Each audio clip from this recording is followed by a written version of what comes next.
Hello everyone, welcome to my channel. कैसे हैं आप सब? आई होप आप सब अच्छे होंगे। तो आज जिस टॉपिक पे मैं आपसे बात करने लगी हूँ वो है विटामिन डी। विटामिन डी हमारी बॉडी में हर कोई कहता है बहुत ज़रूरी है, इसके बहुत सारे फंक्शन हैं हमारी बॉडी में। तो अगर हमें कैसे पता चलेगा कि हमारे अंदर विटामिन डी की डेफिशिएंसी है? ठीक है, हमें कैसे पता चलेगा? एक तो ये है कि हम ब्लड टेस्ट करवाएं तो हमें पता चल जाएगा कि हमारे अंदर विटामिन डी की कमी है, लेकिन 80% फीमेल्स में विटामिन डी की कमी होती है। तो इसको हम क्या करें? हमें कैसे पता चलेगा कि हमारे अंदर विटामिन डी की कमी है? हम ब्लड टेस्ट नहीं करवाना चाह रहे, वैसे ही पता करना चाह रहे हैं और इसको सब रिप्लेस करना चाह रहे हैं, विटामिन डी लेना चाह रहे हैं, तो हमें क्या करना चाहिए? तो चले इस टॉपिक पे हम आपसे बात करेंगे। चले आज का टॉपिक करते हैं हम स्टार्ट।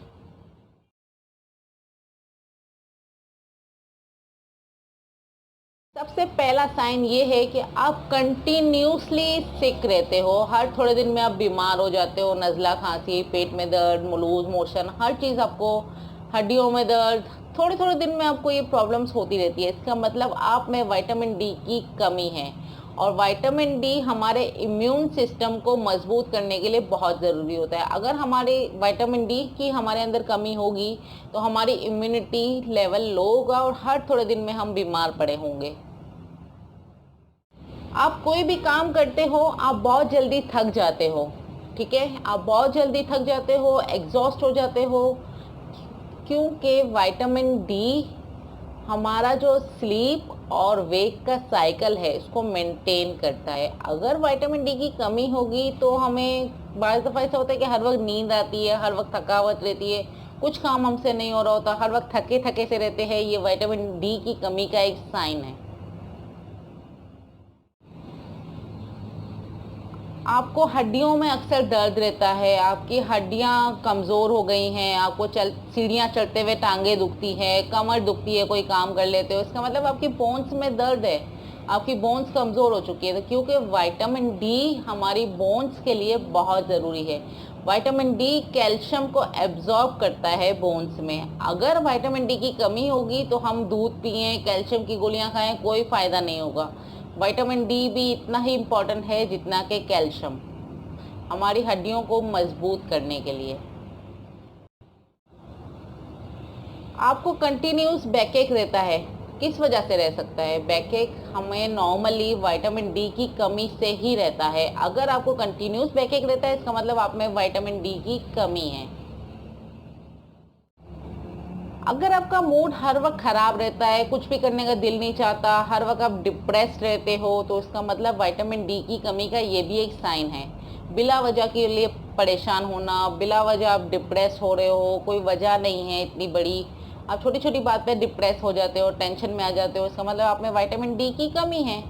विटामिन डी की कमी से हमारी लाइफ में आगे जाके डिप्रेशन भी ऐड हो जाता है। यानी अगर हम विटामिन डी की को प्रॉपर अमाउंट में नहीं लेंगे अपनी डेली रूटीन में, तो आगे जाके हमारी लाइफ में डिप्रेशन ऐड हो जाएगा, डिप्रेशन की मेडिसिन खानी पड़ जाएंगी, ये भी हाल हो रहा होता है। तो विटामिन डी की कमी डिप्रेशन की तरफ ले जाती है।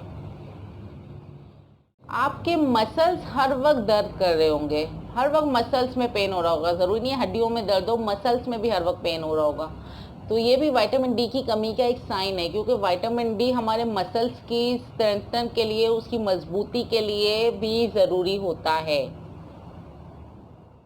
आपको एक्सेसिव हेयर लॉस हो रहा है, विटामिन डी की कमी का एक साइन ये भी है कि आपको कंटिन्यूस हेयर लॉस हो रहा है। क्योंकि अगर आपके बहुत ज़्यादा बाल गिर रहे हैं, आपने सब कुछ करके देख लिया, शैम्पू चेंज कर लिया, प्रोटीन ट्रीटमेंट कर लिया, सब कुछ कर लिया, लेकिन आपके बाल फिर भी गिर रहे हैं, इसका मतलब आप में विटामिन डी की कमी है। विटामिन डी की कमी की वजह से बाल हेयर लॉस भी काफ़ी ज़्यादा होता है, स्पेशली फीमेल्स में। तो ये सब साइंस मैंने आपको बता दी जो विटामिन डी की कमी की वजह से होती हैं। तो आपको विटामिन डी अपनी डाइट में ज़रूर इंक्लूड करना है। और विटामिन डी आपको इंक्लूड किन किन चीज़ों से करना है, विटामिन डी रिच डाइट कौन कौन सी होती है, मैं आपको बता देती हूँ। सबसे इम्पॉर्टेंटली सनलाइट। सनलाइट से हमें इतनी अच्छी अमाउंट में विटामिन डी मिलता है, लेकिन हम लोग काले ना हो जाए इस डर से हम धूप में जाते नहीं है ज़्यादा। लेकिन सनलाइट बहुत बेनिफिशियल है, एक लिमिटेड अमाउंट में। सुबह की धूप बहुत ज़रूरी है, वो आपको एक अच्छी अमाउंट में विटामिन डी प्रोवाइड कर रही होती है। इसके अलावा एग यॉक अंडे की जो जर्दी होती है उसमें विटामिन डी अच्छी अमाउंट में होता है, फिश में होता है, फिश ऑयल में होता है। फिश आप अगर रेगुलर बेसिस पे नहीं खाते हो तो फिश की कैप्सूल्स भी ले सकते हो, फिश ऑयल की जो कैप्सूल्स आती हैं। इसके अलावा बीफ, मिल्क, योगर्ट, चीज़, ऑरेंज जूस, लिवर, इन सब चीज़ों में विटामिन डी बहुत अच्छे अमाउंट में होता है, आप इसको ज़रूर लिया करें। और इसके अलावा अगर आप के अंदर फिर भी कमी है, आप नहीं ले पा रहे हो इतनी अच्छी अमाउंट में डाइट से या सनलाइट से, तो आप विटामिन डी के सप्लीमेंट्स भी ले सकते हो। इसके लिए टैबलेट्स भी आती हैं, इसके लिए इंजेक्शन्स भी आते हैं, वो आप पे डिपेंड करता है कि आप क्या करना चाहते हो। अगर आप इंजेक्शन लगाते हो तो वो आपको हफ्ते में 1 दफ़ा लगाना पड़ता है, टैबलेट ले रहे हो तो आपको डेली लेनी पड़ती है, वो आपकी चॉइस है। लेकिन कोई भी टैबलेट, कोई भी इंजेक्शन डॉक्टर से पूछे बगैर आपको यूज़ नहीं करना है। सही है, तो चले आज का टॉपिक हम यहीं पे ख़त्म करते हैं। मैं फिर मिलूंगी आपसे न्यू टॉपिक के साथ। जब तक के लिए अल्लाह हाफिज़, बाय बाय।